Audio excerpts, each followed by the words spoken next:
Dieu saint, Dieu très haut, demeure au milieu de nous. Loin de ta voix, préserve-nous. Dans le Seigneur, nous vous saluons au nom du Seigneur Jésus-Christ. Nous rendons gloire au Seigneur qui nous donne encore l'occasion de venir auprès de vous à travers cette émission pour poursuivre avec cet enseignement important, le phénomène Marie, femme de nuit, comment en être délivré. En bon français, les esprits incubes et succubes. Comment on peut expérimenter la délivrance de ces esprits.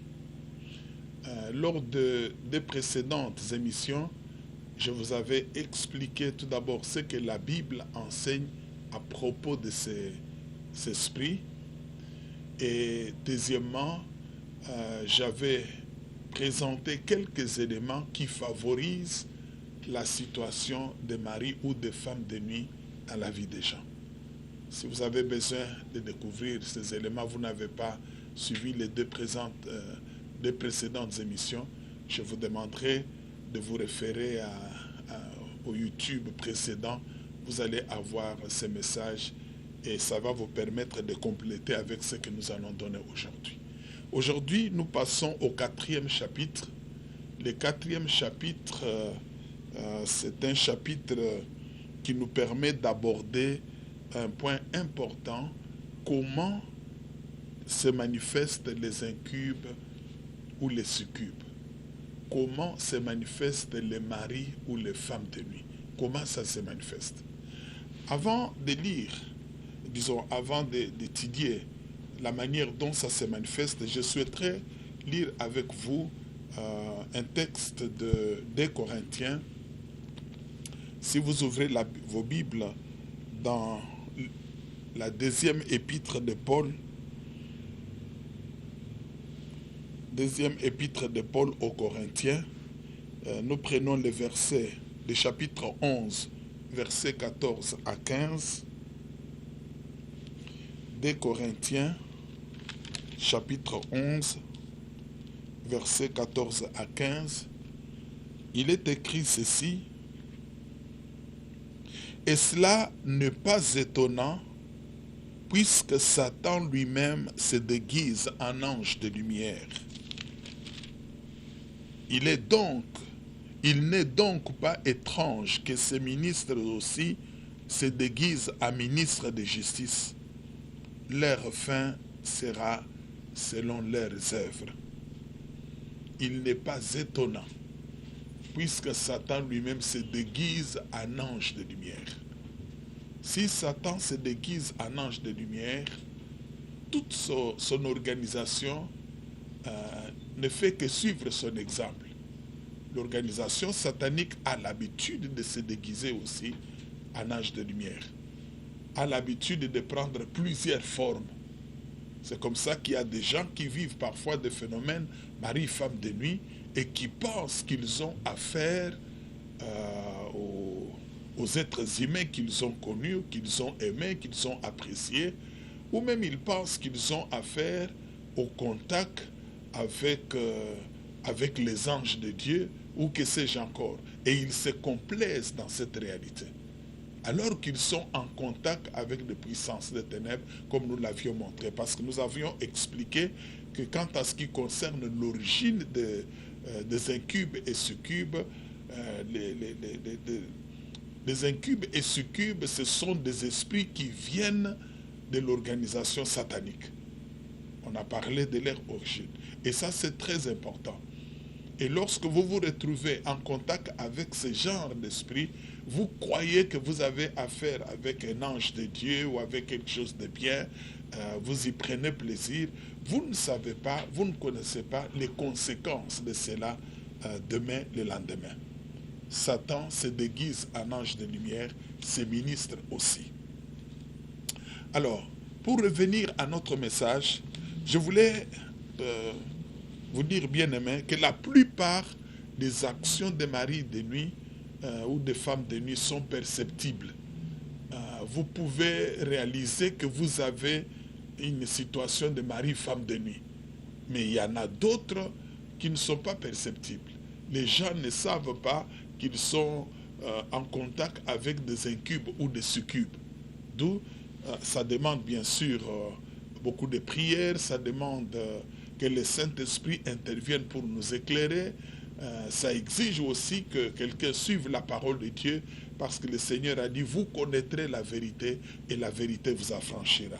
C'est que ça exige aussi qu'on connaisse la parole de Dieu. Lorsqu'on a la parole de Dieu, on peut comprendre que je me retrouve avec cette situation de mari ou femme de nuit. C'est pourquoi suivre cet enseignement que je vous donne jusqu'à la fin, ça peut vous permettre de discerner beaucoup de choses dans votre vie ou même dans votre entourage. Alors, les manifestations de mari et femme de nuit, ça peut se situer à 3 niveaux différents. Le premier niveau, il y a des maris et femmes de nuit qui se manifestent au niveau des rêves, au niveau des songes. Le deuxième niveau, il y a des maris et femmes de nuit qui se manifestent dans la réalité. Le troisième niveau, il y a des maris et femmes de nuit qui se manifestent autrement, ni dans les songes, ni dans la réalité, mais qui présentent d'autres signes que les gens ne comprennent pas, n'arrivent pas à discerner. Je vais pouvoir vous parler de ces différents niveaux de manifestation de mari et femme de nuit. Le premier niveau, parlons tout d'abord du niveau des rêves. Dans la Bible, les rêves peuvent transmettre un message. Les rêves peuvent révéler quelque chose. Les rêves peuvent provenir soit de Dieu, soit du diable, soit même de la personne elle-même, c'est-à-dire de l'homme. Si vous lisez dans la Bible, prenons par exemple dans les livres de Job au chapitre 33, verset 14 jusqu'au verset 18, là-bas, on dit que Dieu parle cependant tantôt d'une manière, tantôt d'une autre. Mais nous ne prenons jamais garde à la manière dont il nous parle. Il nous parle par des rêves, par des songes, lorsque nous dormons pour pouvoir nous ramener à lui. Dans la Bible, Dieu a beaucoup parlé aux gens à travers les rêves. Nous avons des exemples de Joseph, nous avons des exemples de Jacob, etc. Je n'ai pas le temps de faire toute une étude là-dessus. Mais les rêves, vous devez savoir, frères et sœurs, ça peut provenir de l'homme lui-même. Ça peut provenir de l'homme lui-même. Ça peut provenir des activités ou des choses auxquelles quelqu'un a pensé beaucoup et ça apparaît comme les rêves. Si vous prenez par exemple les textes d'Ecclésiaste, Ecclésiaste chapitre 5 et au verset 2, là-bas on dit que car si les songes naissent de la multitude des occupations, la voix de l'insensé se fait entendre dans la multitude des projets et des paroles. Et au verset 6, il est écrit, car s'il y a de vanité dans la multitude des songes, il y en a aussi dans beaucoup de paroles, c'est pourquoi crains Dieu. Et là-bas, on nous dit, remarquez bien, que les songes naissent de la multitude des occupations. Lorsqu'on a plusieurs occupations, lorsqu'on a assisté à certaines scènes qui nous ont marqués, lorsqu'on a beaucoup pensé à telle ou telle autre chose, à telle ou telle autre personne, on peut voir cela dans les rêves. C'est pourquoi parfois les psychologues disent que les rêves, c'est la réalisation des désirs non réalisés dans ce monde. En fait, parfois ils ont raison, mais pas tous les rêves. Parce qu'il y a des rêves qui viennent de Dieu, il y a des rêves qui viennent aussi du diable, comme nous allons le voir tout à l'heure, mais il y a des rêves qui viennent de l'homme lui-même lorsque l'homme commence à penser, lorsque l'homme participe à plusieurs activités et est préoccupé par beaucoup de choses. Mais les rêves ou les songes, comme nous venons de le dire, ça peut provenir aussi du diable. Le diable, comme il sait que Dieu utilise les moyens des rêves pour parler aux gens, le diable se met aussi à utiliser ces moyens-là pour pouvoir induire les gens en erreur et les séduire. Et lorsqu'il utilise parfois les rêves, et c'est comme ça que le diable permet à certains de ces démons de travailler dans ce domaine pour pouvoir amener des gens à des relations avec eux. C'est ce que nous appelons aujourd'hui mari, femme de nuit. Parlons un peu de ces rêves qui proviennent du monde des ténèbres, mais qui constituent ce que nous appelons les esprits incubes et les esprits succubes. Mais avant d'en parler, il faudrait connaître quelques caractéristiques de songes qui concernent les maris ou les femmes de nuit. Il y a quelques caractéristiques importantes. La première caractéristique, les songes ou les rêves des maris, femmes de nuit ne tiennent pas compte de l'âge. Parce qu'il y a des gens qui pensent que si je suis en train de vivre ce que je vis, c'est parce que c'est la période de la puberté, la période de l'adolescence. C'est comme ça que je vis ce que je vis. Ou parce que je suis déjà âgé, je ne suis pas marié. Ou il y a des gens qui se donnent des raisons. Les rêves de mari, femme de nuit ne dépendent pas de l'âge. Les rêves de mari, femme de nuit ne dépendent pas de la position que l'on peut prendre au moment où on se repose, au moment où on va dormir. Non. Quelle que soit la position que l'on peut prendre, le mari ou la femme de nuit peut se manifester. Les rêves de mari ou femme de nuit, ça se manifeste soit régulièrement, soit périodiquement. Ça, ne l'oubliez jamais. Ça se manifeste soit régulièrement, soit périodiquement. Et souvent, quelqu'un commence à se poser beaucoup de questions. Et il y a d'autres caractéristiques que vous allez retenir au fur et à mesure que je vais expliquer ces réalités.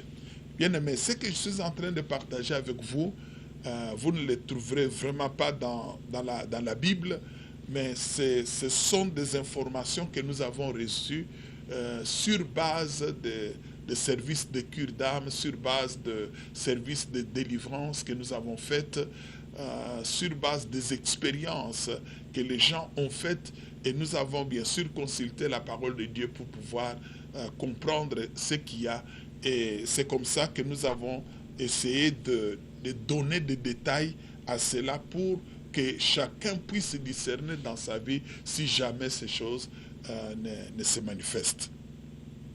Alors, parmi les rêves ou les songes qui concernent les maris et femmes de nuit, là aussi il y a des différents degrés de manifestation. Le premier degré de manifestation, la personne rêve régulièrement ou périodiquement des personnes nues, des femmes ou des hommes nus. Et cela arrive régulièrement. Cela arrive périodiquement. Mais la personne se réveille, mais ne comprend pas. Mais dans ses rêves, il voit toujours des nudités des hommes, des nudités des femmes. Ça, c'est le premier niveau, c'est le premier degré. Le deuxième degré, la personne peut par exemple dormir et rêver régulièrement ou périodiquement des gens en train de s'accoupler. Des gens en train de s'accoupler. Déjà, lorsque vous rêvez, vous voyez des gens en train de s'accoupler, et cela arrive régulièrement ou périodiquement, vous devez vous poser beaucoup de questions. Et le troisième degré, la personne peut rêver que des gens soient en train de s'accoupler, soit les gens, ou même elle-même se retrouve nue, ou se retrouve aussi en train de s'accoupler avec une autre personne ou avec une bête. Ça, c'est déjà un niveau élevé lorsqu'on rêve qu'on est soit nu, soit qu'on est en train de s'accoupler avec quelqu'un d'autre. Mais lorsqu'on se réveille, bon, on ne voit rien, tout s'est passé vraiment dans les songes, mais cela arrive soit régulièrement, soit périodiquement. Et le quatrième degré, c'est lorsque quelqu'un rêve, il voit régulièrement ou périodiquement qu'il est en train de s'accoupler avec quelqu'un d'autre, mais en se réveillant, il constate qu'il a d'intenses désirs sexuels, ou même il constate qu'il est satisfait sexuellement, ou il constate qu'il peut-être il a mouillé ses habits, ou d'autres signes semblables de quelqu'un qui vient d'avoir des rapports sexuels avec quelqu'un d'autre. Ça, c'est déjà un niveau élevé dans le domaine de mari ou de femme de nuit. Je voudrais que vous reteniez cela. Quelqu'un rêve qu'il est en train de s'accoupler avec quelqu'un d'autre ou avec une bête, mais en se réveillant, il réalise soit qu'il a d'intenses désirs sexuels, soit il réalise que il est satisfait sexuellement, ou même il constate qu'il a mouillé ses habits, ou il a d'autres désirs vraiment par rapport au rapport sexuel. C'est un cas de mari ou de femme de nuit. Alors, le cinquième degré dans ces manifestations, c'est que lorsque quelqu'un dort et se retrouve entre le sommeil et l'éveil. C'est comme ça qu'il y a des gens parfois qui vous disent « je ne dormais pas profondément » ou « je n'étais pas totalement réveillé, mais je sentais que j'étais en train de m'accoupler avec quelqu'un ou avec une bête ». C'est déjà un niveau élevé dans le domaine des incubes ou succubes. C'est que la personne n'est pas profondément endormie, la personne n'est pas totalement réveillée, mais la personne est en train de réaliser qu'elle s'accouple avec quelqu'un d'autre. C'est un point, vraiment une situation qu'il faut suivre de plus près en vue de la libération. Ça, c'est dans les domaines des rêves ou dans les domaines des songes.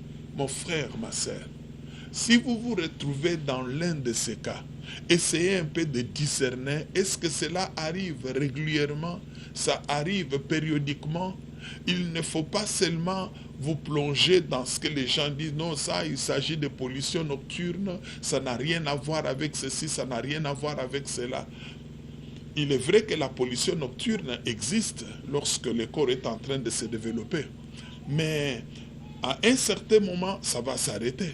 Mais lorsque, dans sa vie, on commence à vivre ces réalités d'une manière permanente, d'une manière régulière, là, ça devient grave. Il faut suivre ça de plus près. Il y en a parfois dans la nuit, il se retrouve dans cette situation-là, mais en se réveillant, il a envie de se masturber. Il a envie de se livrer à des pratiques sexuelles. Et cela lui arrive régulièrement ou périodiquement. Et là, ça devient maintenant dangereux parce qu'il est en train d'être poussé par le monde des ténèbres pour pouvoir se livrer à ces pratiques. Mais le mari-femme de nuit ne se manifeste pas seulement dans les rêves, comme je venais de le dire. Ça peut se manifester. Il y a des gens qui vivent la situation de mari-femme de nuit dans la réalité. Et dans la réalité, ici, je m'en vais vous donner 3 cas de réalité. La première réalité que des gens connaissent dans la situation de mari-femme de nuit, vous verrez que la victime voit et vit avec le mari-femme de nuit, mais d'autres, disons, la victime voit le mari de nuit en question, voit la femme de nuit en question, vit avec cette femme-là, vit avec cet homme-là ou avec cette bête-là, mais d'autres personnes ne voient pas l'esprit en question. Mais la victime seule voit la personne et vit avec cette personne. Et c'est le cas des gens qui vivent avec des sirènes, des gens qui vivent avec des boas, des gens qui ont fait le pacte avec le diable et qui se retrouvent avec ce genre d'esprit dans leur maison, dans leur chambre, et d'autres personnes ne peuvent pas voir ça. Et ces gens-là sont les seuls à voir l'homme ou la femme en question ou la bête avec laquelle ils vivent. Mais d'autres personnes ne voient pas cela.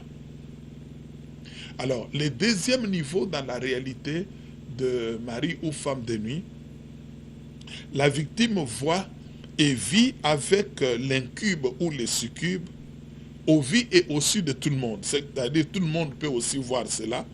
Mais en dehors de la victime, personne ne connaît l'origine véritable de la personne en question, de la femme ou de l'homme en question.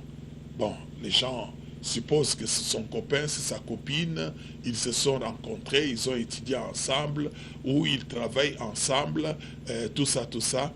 Mais ils ne savent pas que cet homme-là, cette femme-là est un esprit. Chaque fois qu'il vient, il porte la chair humaine, mais il vit sous les eaux, il vit au cimetière, ou il vit dans le monde invisible.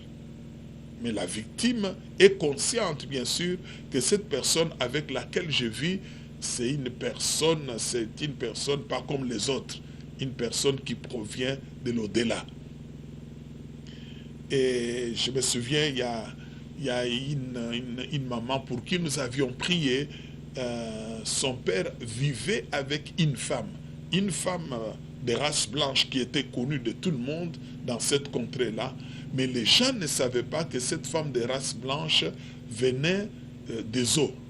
C'était une sirène qui avait pris la forme humaine et qui avait commencé à vivre avec cet homme. Là où elle vivait avec cet homme, personne n'y arrivait. Et c'est comme ça que cet homme était obligé d'avoir une autre femme ailleurs pour avoir des enfants de ce monde, parce qu'avec la sirène, il ne mettait pas au monde, mais les gens ne savaient pas. Et là où la sirène était partie après, personne ne le savait. Personne ne le savait. Il n'y avait que la famille proche disons, l'autre femme qui savait que la femme avec laquelle son mari vivait, c'était une sirène, c'était un esprit des eaux. Il y a des gens comme ça qui vivent avec des femmes, vous, avec des hommes aussi. Vous croyez qu'il s'agit bien sûr de quelqu'un connu dans ce monde. Il a eu cette femme lorsqu'il était parti en Europe ou lorsqu'il était parti à l'intérieur du pays. Alors c'est une femme, c'est un homme qui est sorti tout droit de la forêt, des cimetières, qui est sorti tout droit, bien sûr, des eaux. Et tout le monde voit, mais personne ne sait là d'où il vient. Mais il y a aussi le troisième niveau, c'est l'incube, lorsque quelqu'un vit avec l'incube et succube, et cet incube et succube se présente sous forme d'un homme, sous forme d'une femme, alors que c'est un démon incarné. Je vous ai parlé autrefois de démons incarnés. Les démons incarnés, c'est une catégorie de personnes qui sont dans l'organisation satanique. Ce sont au fait des démons qui portent la chair humaine. Ils sont venus au monde par plusieurs moyens. Lors des premières émissions, j'en ai parlé un peu. Par plusieurs moyens. Et mais si vous le voyez, vous voyez, il a un corps, il marche, il parle, il est sportif, il a de l'argent, c'est un homme d'affaires, une femme d'affaires, ou c'est un bon monsieur, il travaille quelque part, il est diplomate, il est politicien, patati patata. Mais vous ne pouvez pas savoir que c'est un démon incarné. C'est un démon qui porte tout simplement la chair humaine qui est venu pour accomplir une mission. Il y a des gens comme ça qui vivent avec des démons incarnés. Et parfois même la victime ne sait pas qu'il s'agit d'un démon incarné, mais il va peut-être constater dans le comportement de cette personne, parfois même une certaine hostilité aux choses de Dieu, ou la personne a un langage bizarre, je ne suis pas quelqu'un de ce monde, lorsque j'aurai accompli ma mission, je vais rentrer, ou j'ai une mission à accomplir dans ce monde, dès que ça sera terminé, vous ne me verrez pas, etc. Ils ont parfois des langages bizarres, et je ne voudrais pas vous donner tous les détails nécessaires, parce que je crains que vous commenciez à pointer tout le monde d'être des démons incarnés. Ça sera dangereux. Mais si vous avez l'Esprit de Dieu, vous pouvez discerner de quoi s'agit-il, avec qui vous vivez. Je me souviens de cette femme-là qui vivait avec un homme d'affaires, mais un homme d'affaires qui avait l'habitude de se dédoubler.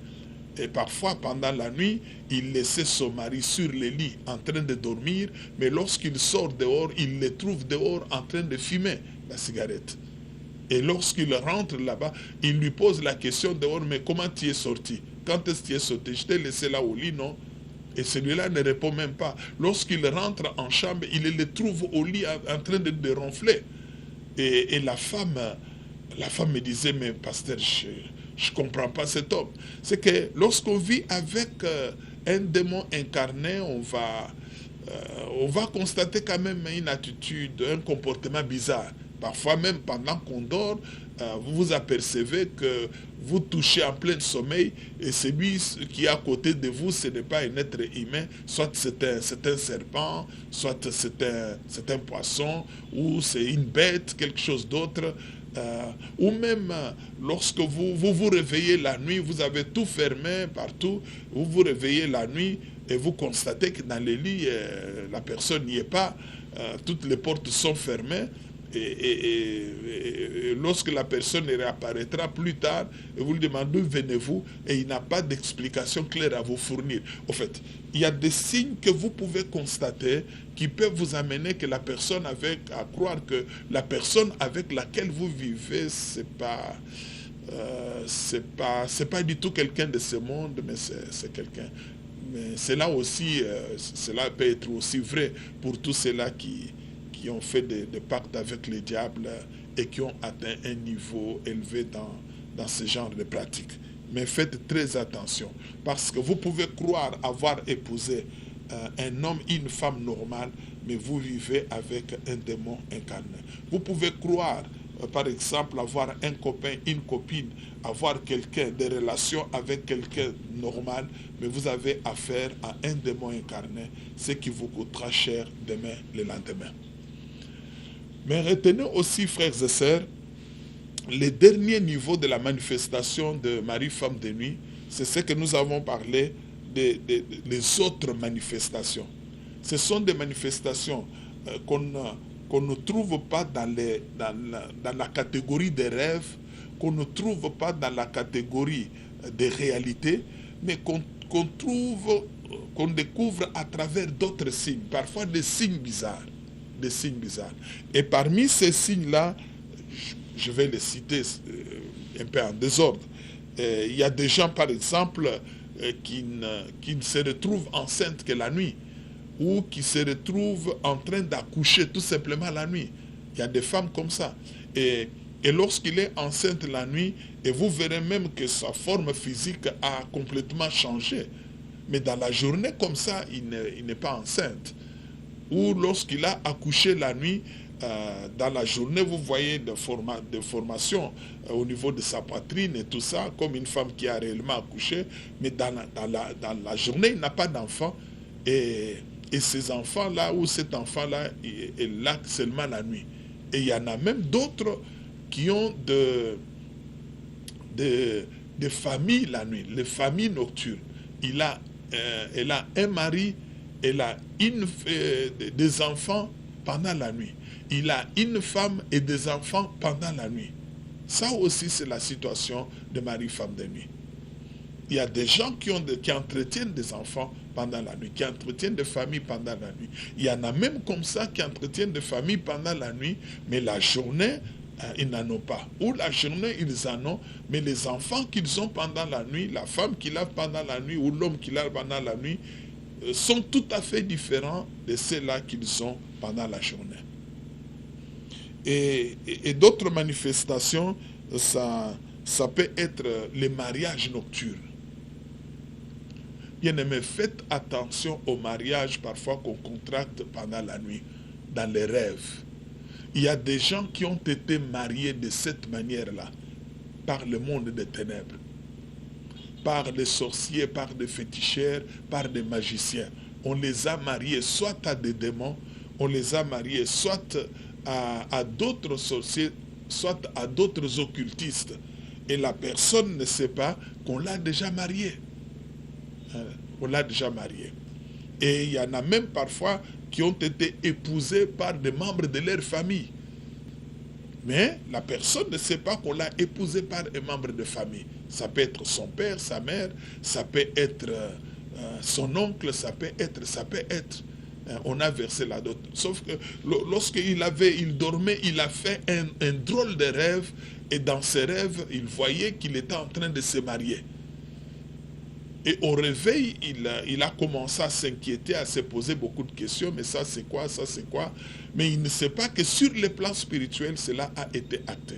Et si cela est passé ainsi, il faut voir des serviteurs de Dieu, il faut invoquer le nom du Seigneur pour que le Seigneur puisse vous libérer. Mais il y a des gens, par exemple, qui reçoivent, comme je l'avais dit, des messages de la part de notre Dieu, qu'ils vont se marier bientôt, ou ceci ou cela. Ou même il y en a d'autres qui pensent tellement au mariage et qu'ils se retrouvent en train de se marier. Je ne parle pas de ceux-là, mais je parle de ceux-là qui font de mariages initiés par le monde des ténèbres en vue de les lier à certains incubes, à certains succubes. Et il y a d'autres cas, par exemple, des incubes et succubes, c'est lorsque quelqu'un se retrouve dans une situation telle que chaque fois qu'il trouve un fiancé, qu'elle trouve un fiancé pour pouvoir se marier, ce fiancé doit mourir. Et si vous avez déjà perdu au moins 2 fiancés, disons au moins 3 fiancés, en tout cas faites très attention, ne vous précipitez pas à trouver une autre fiancée. Attendez tout d'abord, cherchez pour quelle raison les 2 premiers ou les 3 premiers ont péri avant que vous ne puissiez vous marier. Ou bien il y en a d'autres, par exemple, qui trouvent des fiancés. Lorsqu'ils n'avaient pas trouvé de fiancés, sa vie allait très bien, il s'épanouissait, il travaillait, il gagnait un bon salaire et tout allait très bien. Mais lorsqu'il a trouvé quelqu'un pour l'épouser ou quelqu'un qu'il veut épouser, et les difficultés commencent par là. Les difficultés commencent par là, il perd son emploi, il perd l'argent, il perd... Et finalement, les mariages, on commence à les renvoyer. Non, ça sera pour l'année prochaine. Non, l'autre année là-bas. Et ça devient élastique. Arrêtez-vous. Arrêtez-vous, ne continuez pas à forcer les choses. Cherchez à comprendre pour quelle raison. Qu'est-ce qui se passe? Qu'est-ce qui est derrière cela? Si vous avez déjà perdu au moins 2 fiancés, au moins 2 maris, n'allez pas trop vite pour pouvoir connaître un autre mariage. Mais vous devez tout d'abord chercher à savoir pour quelle raison. Il se peut que vous ayez un mari, une femme de nuit, et c'est lui qui est à la base, bien sûr, de la mort des autres. C'est lui qui est à la base des difficultés, parce que vous devez savoir que des maris ou des femmes de nuit, ces esprits, souvent, sont très jaloux de leurs captifs. Et lorsqu'ils se retrouvent en face d'un rival, ils sont capables même de tuer. Et ils vont simuler la mort. Et vous verrez que la mort, ce sera une mort naturelle, une mort qu'on ne peut pas soupçonner que ça vient du monde des ténèbres. Mais la personne ou les personnes ont déjà péri, tuées par ces incubes, l'incube ou bien les succubes. Et il faut vraiment se poser beaucoup de questions. Mais un autre signe de mari, femme de nuit, c'est ces femmes-là parfois qui se retrouvent avec des grossesses sans avoir couché avec un homme. Nous savons que la seule grossesse d'une femme qui n'avait pas connu d'homme, c'est la grossesse de Marie, la mère de notre Seigneur, parce que là c'est par la vertu du Saint-Esprit. Mais si aujourd'hui, il y a par exemple une femme qui se retrouve enceinte sans avoir connu un homme, que cette femme se demande d'où vient cet enfant, d'où viennent ces enfants. Et c'est comme ça que le monde des ténèbres arrive à prendre la chair humaine. Parce qu'il y a des gens qui vivent avec des maris ou des femmes de nuit sans le savoir. Sans le savoir, et ces maris, ces femmes de nuit arrivent maintenant à jeter la semence, et cette semence prend forme. Et la femme se retrouve enceinte sans savoir exactement ce qui est en train de se passer dans sa vie. Mais il y a d'autres personnes qui connaissent des relations soit avec des serpents ou avec d'autres bêtes. Et d'autres personnes parfois ne voient pas, ne connaissent pas la situation. Et si vous vivez ce genre de situation, vous devez savoir que tout cela est à mettre dans la catégorie de mari, femme de nuit. En fait, bien aimé, j'ai voulu vous donner ces détails sans entrer aussi trop en profondeur. Parce qu'au fait, je prie que le Saint-Esprit seul vous éclaire. Parce qu'il n'y a que le Saint-Esprit qui est capable de pouvoir éclairer. Il n'y a que le Saint-Esprit qui peut mettre à nu ce qui est caché. Il n'y a que le Saint-Esprit qui peut vous permettre de réaliser que la situation que vous vivez est une situation de mari ou de femme de nuit. Afin que vous soyez libérés. Parce que la volonté de Dieu, c'est votre libération. La volonté de Dieu, c'est votre restauration. La volonté de Dieu est que vous soyez libres pour pouvoir les servir. Et le Seigneur Jésus-Christ était venu pour cela. Ça, il ne faut jamais l'oublier. Ne vous découragez pas si vous avez la situation de mari, femme de nuit. Si vous, parmi ces choses que j'ai énumérées, vous vivez dans cette situation. Il y a des gens parfois qui vont se mettre à pleurer, à gémir, à se culpabiliser. Non, ça ne vaut pas la peine de se culpabiliser. Ça ne vaut pas la peine de pleurer. Si le Seigneur a permis que vous puissiez connaître la vérité, c'est parce que le moment est arrivé où il veut vous libérer. Il a dit, vous connaîtrez la vérité et la vérité vous affranchira. La plupart des gens qui ont eu à m'écouter lorsque je parlais de ce sujet et qui ont découvert la vérité par rapport à leur vie, ils ont été libérés. Ils ont été affranchis. Pourquoi? Parce que le Seigneur qui a trouvé que le moment était arrivé pour eux, pour la libération, ce Seigneur-là avait commencé à leur parler. C'est ce qu'il est en train de faire.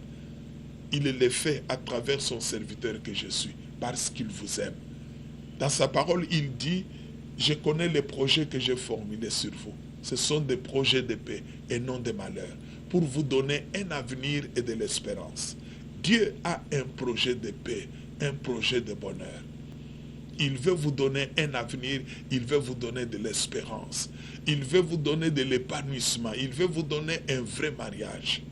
Il ne faut pas vous fier dans ces mariages nocturnes, dans ces mariages flous, dans ces mariages concoctés par le monde des ténèbres, par des sorciers, des féticheurs, dans ces mariages provoqués par l'oncle, par les papas, parce qu'il a voulu avoir des richesses et il vous a marié à un démon, il vous a marié à un sorcier, à un occultiste et vous en êtes devenus esclaves. N'acceptez jamais ce genre de choses. Christ ne vous a pas appelé à l'esclavage. Christ nous a appelés à la liberté. Il veut que vous soyez libres. Que vous soyez libre dans votre corps, dans votre âme, dans votre esprit, que vous soyez libre dans votre marche, que vous soyez libre dans votre sommeil, que vous soyez libre dans vos relations, que vous soyez libre. C'est ce que le Seigneur Jésus-Christ désire. Mais le diable, lui, se dissimule. Lui, prend n'importe quelle forme pour induire les gens en erreur. C'est pourquoi si vous n'avez pas encore accepté Jésus-Christ, c'est maintenant le moment de vous tourner vers lui. Parce qu'il vous aime. Parce qu'il était apparu non pas seulement pour vous obtenir le pardon des péchés et vous réconcilier avec son Père, mais il était apparu pour détruire les œuvres qui vous dérangent aujourd'hui, les œuvres du diable, afin que vous soyez libérés à jamais. Ne vous découragez pas. Il y a des gens qui se découragent. Il y a des gens qui pensent que leur cas est désespéré, leur cas, on ne peut pas trouver la solution parce qu'ils sont allés d'église en église, parce qu'ils sont allés de prophète en prophète, ils sont allés, c'est pas moi, de telle personne à telle personne. Non, frère, sœur. Évidemment, vous êtes allés d'église en église, de prophète en prophète, etc. Vous n'avez pas trouvé la solution. Cela ne signifie pas que le Seigneur vous a rejeté. Cela ne signifie pas que le Seigneur vous a abandonné. Cela ne signifie pas que le Seigneur s'est fatigué de vous.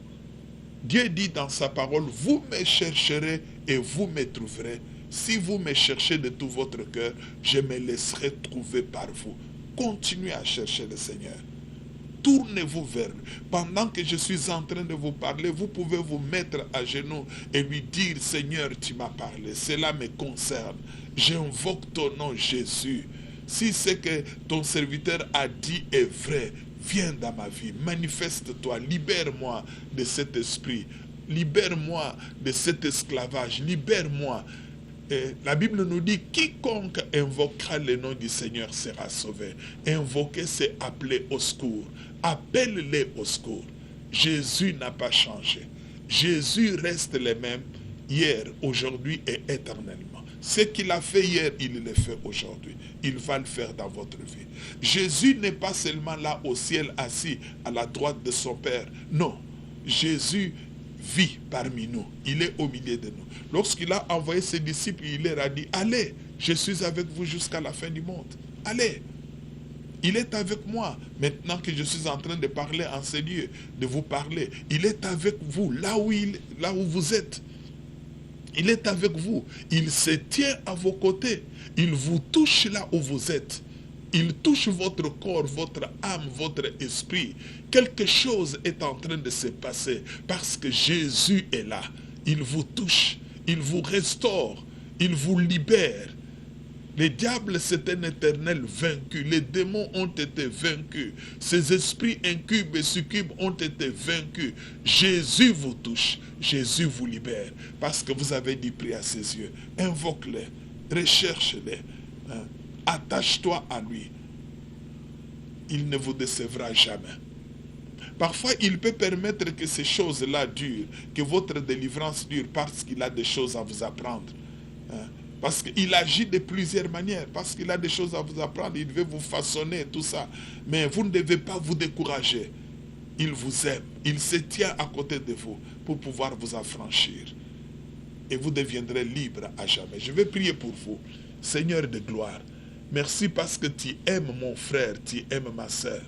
Tu aimes tout celui qui t'a écouté, tout celui qui connaît la situation de Marie, femme de nuit. Merci parce que tu avais versé ton sang pour lui, pour elle, pour qu'il soit libéré, affranchi, réconcilié avec le Père, pardonné.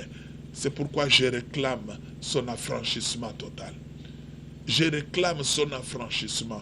Que l'alliance qu'il avait contractée avec le monde des ténèbres, qui a permis à ces esprits d'agir, soit brisée maintenant au nom de Jésus-Christ.